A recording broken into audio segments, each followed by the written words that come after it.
मलीर में रज़ाक़ाबाद जे mono technical college में board मुतासिरनि लाइ कैंप क़ाइमु कई वई आहे। DC मलीर इरफान सलाम मीरवाणी पिणु कैंप जो दौरो कयो आहे। वीडियो लिंक ते मौजूदु आहे आमिर सुप्रो। जी आमिर।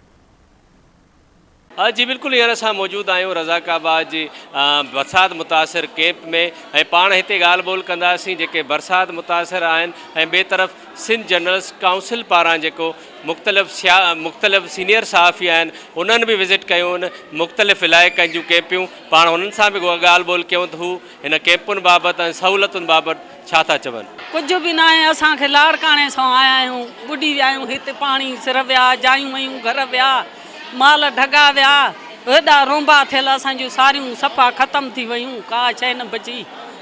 बसि आया आहियूं ख़ुदा वास्ते असांखे मीडिए वारा असांखे प्लाट ॾियनि।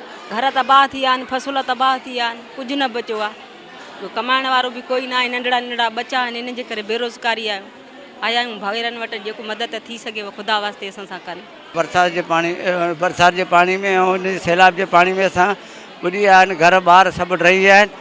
अलाह जे करम सां हिते आया आहियूं असां हाणे हिते कराची में कोईगोड़ में हिते रहूं था पिया। हिते इन में शादी हाल में हिते असांखे अलाह जे महिरबानी सां सभु कुझु मिले थो, खाइण पीअण जे लाइ ॿुधे उथण वेहण जे लाइ सभु कुझु आहे।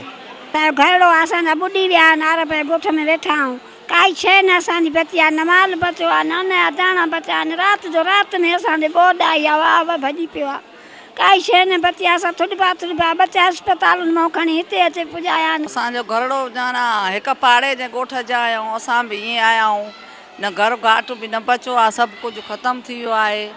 हाणे जे मदद थिए त ओतिरी जंहिं जल्दी घुरिजे त असांखे मिले। जेका आफ़त आहे, जेको अज़ाब आहे ऐं जंहिं अज़ाब मां इहे माण्हू गुज़री आया आहिनि ऐं जंहिंमें उहे रहनि था, उन्हनि जे दर्द जो को काथो कोन्हे को, न उनजो को हिसाबु आहे। ऐं ज़ाहिर आहे जेके माण्हू पंहिंजे घरनि में जहिड़ी बि पोज़ीशन में रहंदा हुआ, हिते हाणे सभु गॾु जेके अंदरि रहनि था पिया ऐं उन्हनि जे लाइ जेका रिक्वायर्ड जेका ज़रूरी जेके शयूं आहिनि उहे उन्हनि खे शेल्टर मिलियो आहे ऐं खाधो मिले थो। इन ॻाल्हि ते जो यकीन दयानी कराई वञे त जेके हिते लोकल जेके माण्हू आहिनि उहे हिते न अचनि ऐं हिननि खे जेको ज़रूरी सामान आहे उहो उन्हनि खे ॾिनो वञे ऐं बाथरूम्स जो बंदोबस्तु कयो वञे या ॿियनि मामलनि जा। इहे ज़ाहिर आहे सभु खोटूं इलाही आहिनि, पर इन्हनि जे हूंदे बि जेके हिननि खे शेल्टर मिलियल आहे त इहा ई हिन जे लाइ हिकिड़ी ॻाल्हि इशूज़ आहिनि।